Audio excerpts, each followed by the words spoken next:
کہ جو شخص یہ چاہتا ہے اللہ میری نسلوں کے لیے رزق کے دروازے کھلے رکھ، رزق کے روحانی اور رزق کے جسمانی، اللہ میری نسلوں کے لیے دنیا کی مہنگائیاں، حالات، کرائسس، ناکامیاں، اور پتہ نہیں آگے مہنگائیوں کی صورتحال کیا ہوگی، لیکن اللہ مجھ سے اور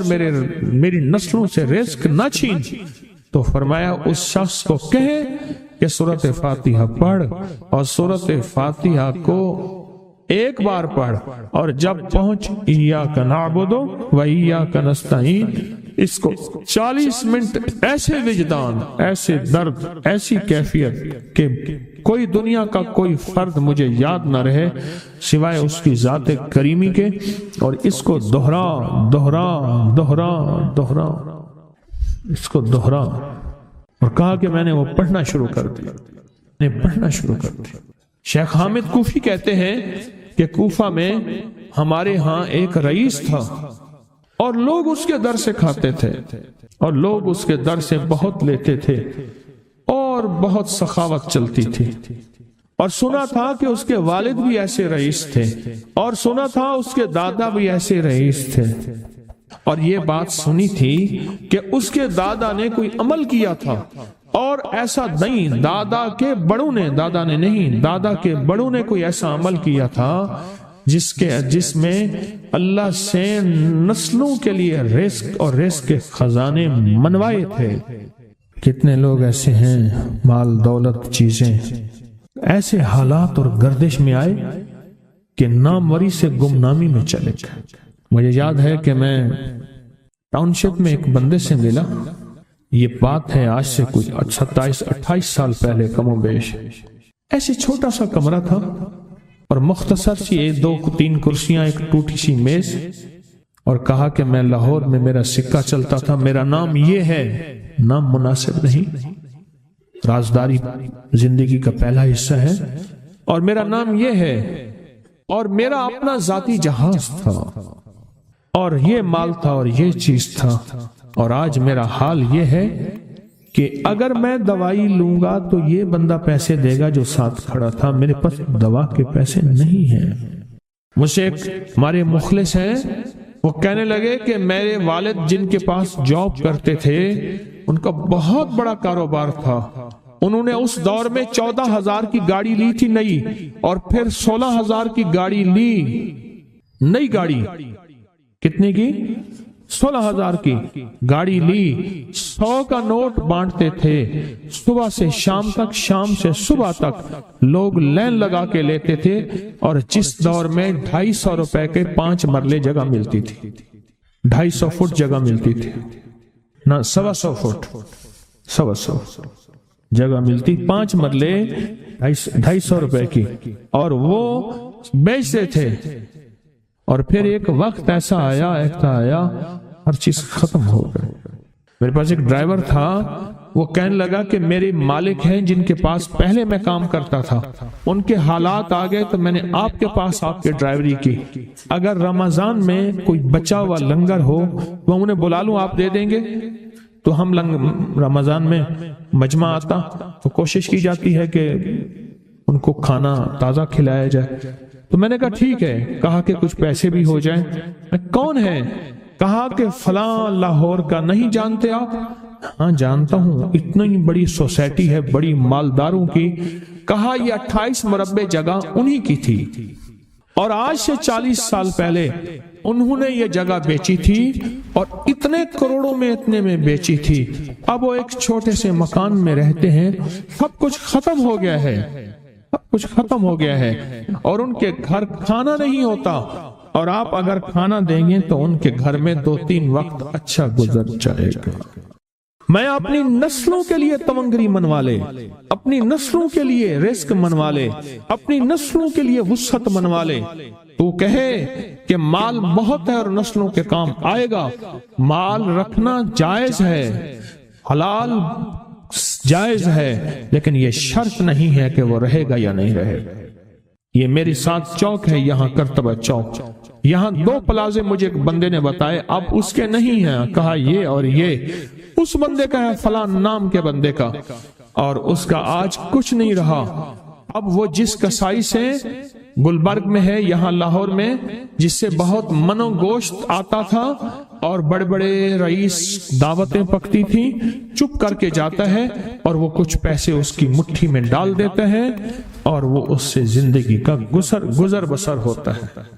میں یہاں لاہور میں فیروز پور روڈ پہ ایک جگہ گیا تو انہوں نے وہ جگہ پہ کھڑے ہو کے دکھایا، وہ سامنے جو بنگلہ ہے، میں نے کہا وہ تو محل ہے، کہہ رہے یہ اس بندے کا ہے، اب ایک کمرہ اس کو ہم نے دیا ہوا ہے اور وہ بنگلہ وہ محل وہاں وہ کھڑکی اس طرف کی بند رکھتا ہے کہ میری نظر اس پہ نہ پڑے، وہ سب کچھ اس سے چھن گیا ہے۔ سنیں، یاد رکھیں، جو اللہ کے خزانوں سے ملتا ہے وہ تیری جیب سے جا نہیں سکتا، وہ دنیا کی جیبوں اور مالوں سے جو ملتا ہے وہ تیری جیب میں رہ نہیں سکتا۔ یہ جو عمل ہے نا، نسلوں کے لیے رزق منوانا، برکت منوانا، نسلوں کے لیے رزق منوانا، نسلوں کے لیے برکت منوانا، یہ جو عمل ہے، بس اب میں نے آپ کو عرض کیا نا کہ آپ پوچھیں کتنے دن کریں گے، میں نے کہا دل خود بولے گا، من خود بولے گا، اندر خود بولے گا۔ میں نے آپ کو کچھ واقعات سنائے ہیں، بڑی بڑی ہستیوں کے واقعات، بڑی بڑی ہستیوں کے واقعات۔ یہ اس میں سعودی عرب مکہ مکرمہ میں ایک جگہ ہے، اس کا نام خالدیہ ہے سوسائٹی۔ میں وہاں ایک عرب سے ملا، شیخ ابو ترکی اسے کہتے تھے، تو اردو عربی تو مجھے آتی نہیں، بس تھوڑی بہت ایسے شدھ بدھ ہے، تو وہ تھوڑی ہی دیر میں کہتے تھے، ایسے اٹھتے تھے نا، کہتے تھے اللہم ایاک نعبد و ایاک نستعین۔ میری ان سے چند ملاقاتیں ہیں، بوڑھے تھے، بابے تھے، کہ ان کے بڑے آئے تھے، اصل میں خلافت عثمانیہ تھی تو ان کے بڑے ترکیہ سے آئے تھے، تو پھر مکے میں رہتے تو وہیں کے ہو گئے۔ ان کا جو خادم تھا وہ اردو بولنے والا تھا اور انڈیا کا تھا، اس سے میرا تعلق تھا۔ تو میں نے اس سے پوچھا، میں نے کہا تیرا جو ہے یہ بابا یہ کیوں پڑھتا ہے؟ یہ پتہ نہیں، میں پوچھ کیوں پڑھتا ہے؟ اس نے کہا جلالی بابا ہے تو کہے گا مجھ سے۔ میں نے کہا میرا کہے؟ اچھا، وہ میرے اشارے دیکھ رہا تھا، تو اس نے عربی سے پوچھا کیا کہتا ہے؟ اس نے ڈرتے ڈرتے کہا کہ جی آپ یہ کیوں پڑھتے ہیں؟ تو بڑا خوش ہو گیا، کہنے لگا پہلا بندہ ہے جس نے مجھ سے پوچھا، آج تو کسی نے پوچھا نہیں، پہلا بندہ ہے جس نے مجھے یہ پوچھا ہے۔ کہا جب ہم چھوٹے تھے ہمارے پاس بہت غربت تھی اور تنگ دستی تھی، تو میرے والد ہمیں بٹھا لیتے تھے اور ہم سورۃ فاتحہ پڑھتے تھے، اور جب پہنچتے تھے نا ایاک نعبد و ایاک نستعین پر، تو پھر اس کو میرے والد کہتے تھے دہراؤ، بہت زیادہ پڑھو، بہت زیادہ پڑھو، بہت زیادہ پڑھو، بہت زیادہ پڑھو۔ کام پڑھتے تھے، بہت زیادہ پڑھتے تھے، بہت زیادہ پڑھتے تھے، اور کہا میرے والد پھر دعا کرتے تھے اور ہم آمین کہتے تھے، اور میرے والد کہتے تھے چلو مبارک ہو، ہمیں جو ہے اللہ پاک وہ فلاں چیزیں، وہ حلاوے، وہ چیزیں کھلائیں گے۔ کہہ رہے ابے کو دیکھتے تھے، ابا جی ہمارے پاس تو پیٹ بھر کے روٹی نہیں ہے، آپ کہتے ہیں اللہ وہ کھلائے گا، وہ کھلائے گا، اور ابا ایسے خوش ہو جاتا تھا۔ کیوں؟ ابے کو یقین تھا کہ سورۃ فاتحہ اس کریم نے قبول کر لی اور میرا کام ہو گیا۔ وَمَن يَتَوَكَّلْ عَلَى اللَّهِ، آ میرے بندے میری ذات پہ بھروسہ کر کے دیکھ، میرے قریب آ کے دیکھ، مجھ سے دوستی لگا کے دیکھ تو صحیح، پھر میں کر کے دکھاؤں گا۔ ایک درویش تھے، لوگوں کو اللہ اللہ سکھاتے تھے، ایک جنگل میں جا رہے تھے سفر میں کہیں، تو ایک جگہ جو ہے رات پڑ گئی، ایک درخت کے نیچے قیام کیا۔ جب قیام کیا تو رات کو آنکھ کھلی تو سنا کہ دو بندے آپس میں باتیں کر رہے ہیں، آنکھیں بند ہیں، کان کھلے ہیں، یعنی نیند کھلی ہوئی ہے۔ جاگتے میں آواز آئی، ایک بندہ کہنے لگا اس کو ہم چھیڑیں، تنگ کریں، یعنی کسی بیماری میں، کسی دکھ میں، کسی تکلیف میں، کسی مشکل میں، کسی پریشانی میں، کسی ناکامی میں، کسی الجھن میں اس کو مبتلا کریں، اس کو مبتلا کریں۔ دوسرا کہنے لگا چھوڑ، تجھے اس نے کیا کہا ہے، تو اس کو کیوں تنگ کرتا ہے؟ نہ میں اس کو تنگ کروں گا، ایسے کام جاتے جاتے کسی کو انگلی لگا دی، کسی کے آگے پاؤں کر دیا، پاؤں کے بل گر گیا، کوئی کیا کر رہا ہے۔ بعض لوگوں کا مزاج ہوتا ہے یہ لوگوں کے مزاج میں کمی ہے، شیاطین کا مزاج ہی یہی ہے، اس لیے جو اس مزاج کا بندہ اس کو شیطان کہتے ہیں۔ عمومی معاشرے میں نا وہ نہیں، بڑا شیطان آدمی، اس کا کام لوگوں کو تکلیف دینا ہے، تو اس نے کہا اس کو تکلیف نہ دے۔ اچھا یہ اب سن رہا ہے، یہ سن رہا ہے، اس نے کیا کیا، دل ہی دل میں شہد اللہ انہ لا الہ الا، یہ قرآن پاک کی 2 آیتیں بغیر حساب تک انمول خزانے میں، قرآن پاک کی آیت ہے، یہ اس نے دل ہی دل میں پڑھ لی، بس ایک دفعہ پڑھ لی دل ہی دل میں۔ جب دل ہی دل میں اس نے پڑھ لی، دل ہی دل میں، جب دل ہی دل میں اس نے پڑھ لی، اب دوسرا کہتا ہے جو نیک تھا، شریف تھا، ایک شریر تھا، انہوں نے کہا اب بتا، تیری اور میری ذمہ داری ڈیوٹی لگ گئی ہے، صبح تک کسی حفاظت کرے، تجھے کہا تھا نہ چھیڑے اس کو، اب تیری میری ذمہ داری لگ گئی ہے کہ صبح تک اس کی حفاظت کرے۔ اس نے کیا کیا، بے بس تھا، 2 جنات ہیں،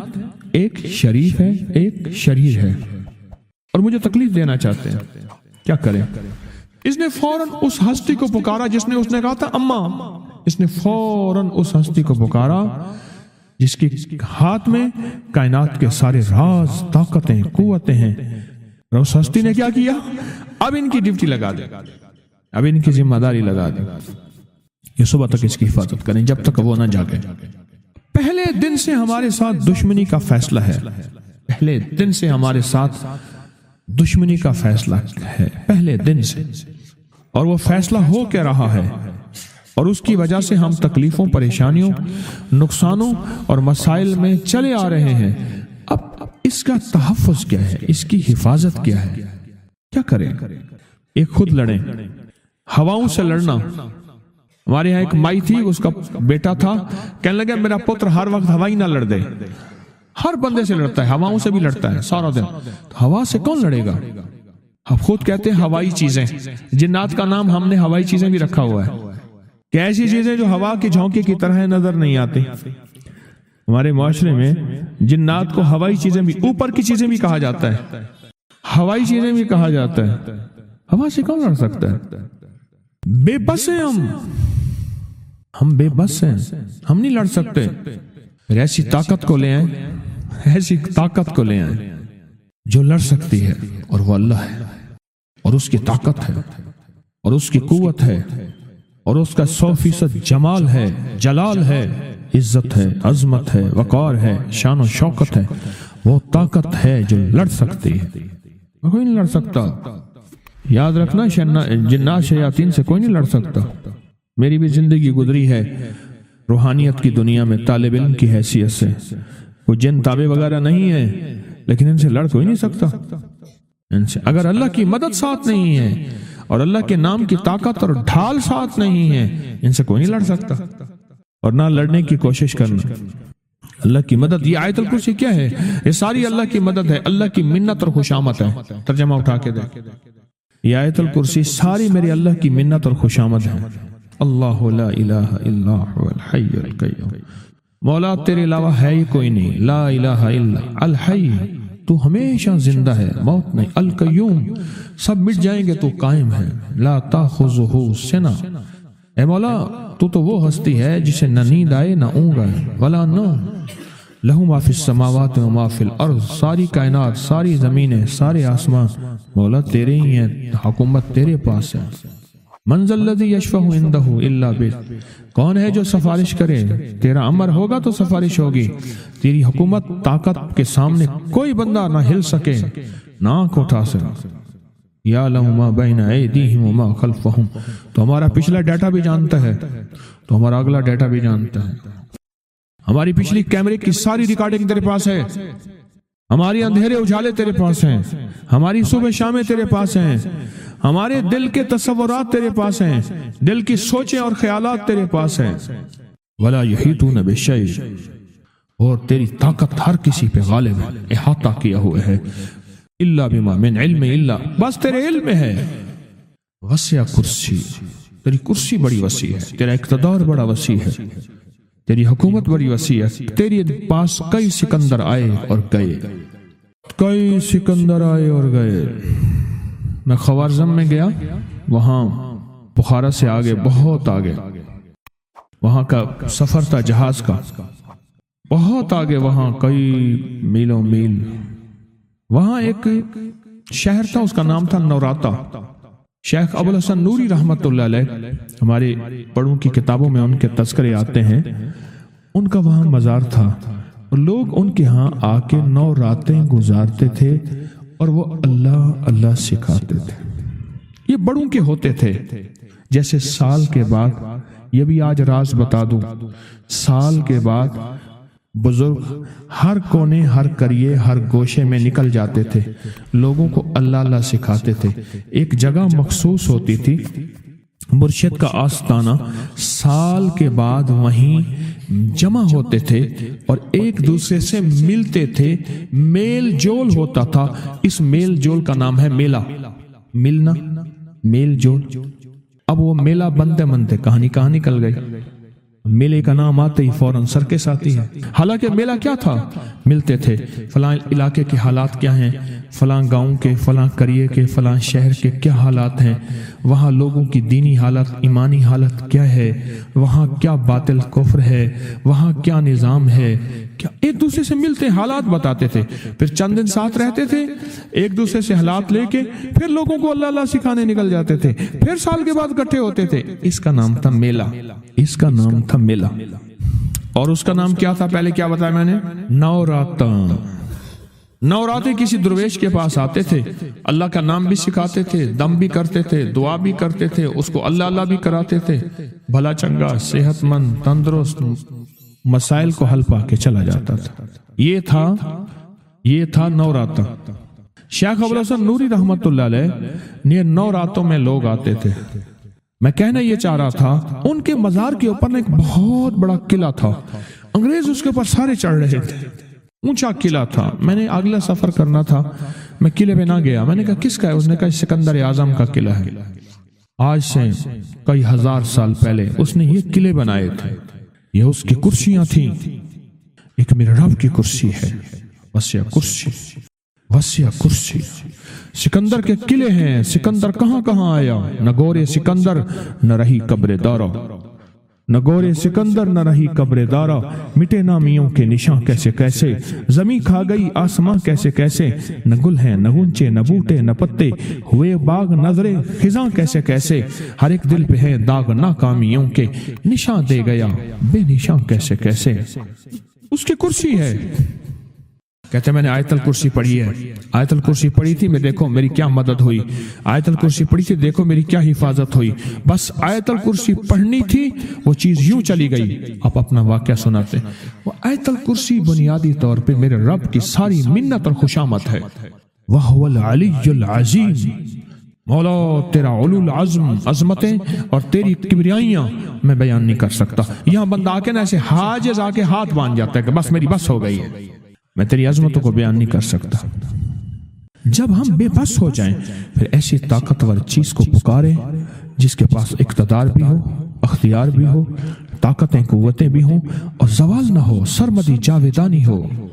ایسی طاقت جس کو زوال نہ ہو، اس کو پکارے، اس کو۔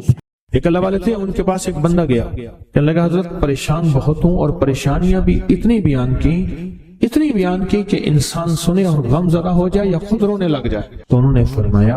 اگر تیری پریشانی اتنی زیادہ ہے تو ایسا کر، 40 پردیسی مسافر جمع کر اور ان کو بٹھا کے دعا کرا، اور وہ گڑ گڑا کے دعا مانگے۔ جب گڑ گڑا کے دعا مانگے تو اللہ تیری پریشانی دور کر دے گا۔ 40 پردیسی مسافر جمع کر اور وہ گڑ گڑا کے دعا مانگے، لیکن ایک شرط ہے، شرط یہ ہے ہو مخلص، جو اللہ کے لیے ہو، نہ مال نہ چیزیں نہ پیسے نہ جیب گرم، کچھ بھی نہیں، مخلص ہو۔ آپ 40 پردیسی مسافر اڈے سے اسٹیشن سے جمع کر لیں گے منت کر کے، لیکن کیسے یقین ہے کہ یہ مخلص ہیں یا نہیں ہیں؟ دعاؤں کی برکتیں، آمین کی برکتیں اور دعاؤں پہ قبولیت کی مہریں لگوا جاتے ہیں۔ میں 40 پردیسی جمع کر اور ہوں مخلص، پردیسی کے ساتھ اللہ کی مدد، پردیسی کے ساتھ اللہ کی رحمت، اور پردیسی کی دعا قبول، اور پردیسی کی دعا پہ فرشتوں کی آمین، اور پردیسی کی لفظوں پہ اللہ کی درگزر، اللہ کا درگزر۔ اور میں کہ 40 جمع کر پردیسی اور ان کو بٹھا پر ہوں مخلص۔ آپ سوچیں آج ہم بیٹھ کے 40,000 دفعہ سورۃ قل ہو اللہ پڑھیں گے اپنی مرادوں کے لیے، اپنی منت کے لیے، اپنی مشکلوں کے لیے، بے اولادیوں کی اولاد کے لیے، بے گھروں کے گھر کے لیے، بے دروں کے در کے لیے، بے سہاروں کے سہارے کے لیے، مریضوں کی شفا یابی کے لیے، جن کی جھولیاں ہری نہیں ان کو ہرا بھرا کرنے کے لیے، اور جن کے گھر میں آگ لگی ہے حسد کی، دھوکے کی، فریب کی، نقصان کی، پریشانی کی، بربادی کی، اس آگ کو بجھانے کے لیے، اور جو غربت اور تنگ دستی میں پس گیا اس کو خوشحالی پہ لانے کے لیے، اور جو ولایت کا تاجدار بننا چاہتا ہے کہ اسے اللہ اس کی حبیب کے نور کو ملوانے کے لیے، اور جو چاہتا ہے کہ آنکھیں بند کروں اور جنت نظر آئے، جو چاہتا ہے دل کی دنیا آباد اور شاد ہو، یہ نعمت اس کو دلوانے کے لیے، اور جو یہ چاہتا ہے کہ اللہ کے خزانے سے اتنا ملے کہ در در کا بھکاری، فقیر، منگتا، محتاج نہ بنو، یہ خزانے اس کو اللہ کے خزانے سے ملے، یہ دلوانے کے لیے یہ 40,000 دفعہ سورۃ اخلاص 11 جمعراتیں پڑھی جائے گی۔ ہر سال ہماری 11 جمعراتیں ہوتی ہیں، اور آپ کو مبارک ہو۔ اور آپ کو علم ہے کہ یہ سورۃ اخلاص کی جو جمعرات ہے اس میں ہم ابھی 40,000 مرتبہ بیٹھ کے سورۃ اخلاص پڑھیں گے، اور وہ 5-7 منٹ میں پڑھی جاتی ہے۔ اس کی وجہ یہ ہے بلکہ 40,000 دفعہ نہیں پڑھی جاتی، وہ لاکھوں دفعہ پڑھی جاتی ہے، لاکھوں سے بھی لاکھوں پڑھی۔ اس وقت یہ مجمع، خواتین کا مجمع، پوری دنیا ہمارے اس وقت آن لائن بیٹھی ہے، کہیں صبح دوپہر شام، پوری دنیا ہماری اس اللہ کے فضل سے سن رہی ہے، اور کیا پتا جنات بھی ہوں، اور یہ دنیا کی مخلوق ساری مل کے سورۃ قل ہو اللہ، سورۃ اخلاص پڑھے گی، اور سورۃ اخلاص پڑھتے ہی زندگی میں برکتوں اور خیروں کے فیصلے ہوں گے۔ اور فرمایا جو بندہ دل میں مراد چاہتا ہے، سنیں میں آپ سے پوچھوں گا بھی صحیح، صرف 2-3 افراد سے پوچھوں گا کہ پچھلے سال، ہر سال جو 11 جمعراتیں سورۃ اخلاص کی ہوتی ہیں اس میں آپ کو کیا ملا، تب پوچھوں گا۔ میں کہ جس کو کوئی مشکل ہو، پریشانی ہو، وہ مل بیٹھ کے 40,000 دفعہ سورۃ اخلاص قل ہو اللہ پڑھ لیں، اکٹھے ہو کے، کچھ بندے مخلص بندے وہ اکٹھے ہو کے سورۃ قل ہو اللہ پڑھ لیں، سورۃ اخلاص پڑھ لیں اکٹھے ہو کے۔ اور یہ بزرگوں کا صدیوں پرانا آزمودہ عمل ہے کہ جب تھک جانا، جب مایوس ہو جانا، جب زندگی کی آسیں امیدیں ختم ہو جائیں، پھر مخلصین مل کے 40,000 دفعہ سورۃ قل ہو اللہ یعنی سورۃ اخلاص پڑھ لیں۔ اب یہ 40,000 دفعہ بیٹھ کے سورۃ اخلاص قل ہو اللہ پڑھیں گے۔ کسی کے پاس گھر نہیں، اللہ مجھے گھر دے دے، اولاد نہیں، اللہ اولاد دے دے۔ آج ہم 40,000 دفعہ سورۃ اخلاص پڑھیں گے نا، اس میں سب سے ٹاپ پہ جو چیز رکھیں گے نا، سب سے ٹاپ پہ چیز یہ رکھیں گے، اللہ میرے دل کو اپنی معرفت کے لیے قبول کر، اور بے اولادوں کو اولاد دے دے۔ بے اولادوں کی اولاد خاص طور پہ مانگنی ہے، آج بہت مانگنی ہے۔ یاد رکھنا میری بات کو ذرا غور سے سننا، اور یاد رکھنا، غور سے سننا، یاد رکھنا، جو دوسروں کی اولاد طلب سے مانگے گا اپنی اولاد کے ہوتے ہوئے، اللہ اس کی نسلوں میں بے اولادیاں نہیں دے گا، نہیں دے گا۔ کوئی پتہ نہیں، 7 بیٹے تھے، 7 بیٹیاں تھیں، 14 بہن بھائی تھے، 11 بہن بھائی تھے، اگلی نسل کے اندر ایک بیٹی کو ترستے ہیں، نہیں ہے، کوئی خبر نہیں۔ جو دوسرے کی خیر مانگے گا، جو دوسرے کا بھلا مانگے گا، جو دوسرے کی خیر چاہے گا، جو دوسرے کا بھلا چاہے گا، جو دوسروں کے لیے گڑ گڑائے گا، جو دوسروں کے لیے بھیکاری بن جائے گا، جو دوسروں کے لیے محتاج بن جائے گا، اللہ میرا کہتا ہے میرا بندہ میں تیرے دل کے جذبے بھی جانوں، تیرے اندر کے درد بھی جانوں، تیرے وجدان کو بھی جانوں، تیرے ساز و سوچ کو بھی جانوں، تیرے اٹھے قدم بھی جانوں، تیری زندگی کے دائیں بائیں کو بھی جانوں، تیری صبح شام کو جانوں، تیری تنہائیاں اور اندھیروں کو جانوں، تیرے اندر کے خیال اور جذبوں کو جانوں۔ تو میرے ایک بندے کے لیے اتنا تڑپ رہا، نہ تڑپ، میں اس کو بھی دوں گا، تجھے بھی دوں گا۔ میرے حضور کی بارگاہ میں ایک سائل آیا اور بہت پریشان کہ یا رسول اللہ صلی اللہ علیہ وسلم، غربت تنگدستی فقر، غربت تنگدستی فقر، اور گھر میں حالات مفلسی بدحالی، اور یہ غربت ہماری والی نہیں، وہ پیٹ پہ پتھروں والی غربت۔ خیال کرنا، ہمارا جو آج کا کہتے ہیں نا میں غریب ہوں، اس کے گھر کے اسباب کو اگر فروخت کر دیں، گھر کے اسباب کو، اس غریب کے لیے وہ غریب آیا آقا کی بارگاہ میں، غربت اور تنگ دستی، اور میرے حضور نے فرمایا گھر میں جا، ایک دفعہ سلام کر، ایک دفعہ قل هو اللہ پڑھ، کام ہو گیا۔ ایک دفعہ سلام، ایک دفعہ سورۃ قل هو اللہ، اخلاص، بس۔ انہیں یقین تھا، یقین کی دنیا کو جانتے تھے، یقین کے نظام کو جانتے تھے، آقا کے فرمان بس چل پڑے اور چلتے گئے، اور یقین نے یہاں اور اتنا کر دیا یقین نے کہ میرے حضور نے فرمایا بس حکم ہے، اور رب نے تمنگری کے دروازے کھول دیے، اور لوگوں نے دیکھا کہ وہی بندہ ہے جس کے گھر میں فاقے تھے، آج لوگوں کو بانٹتا پھر رہا ہے اور اس کے پاس ختم نہیں ہو رہا۔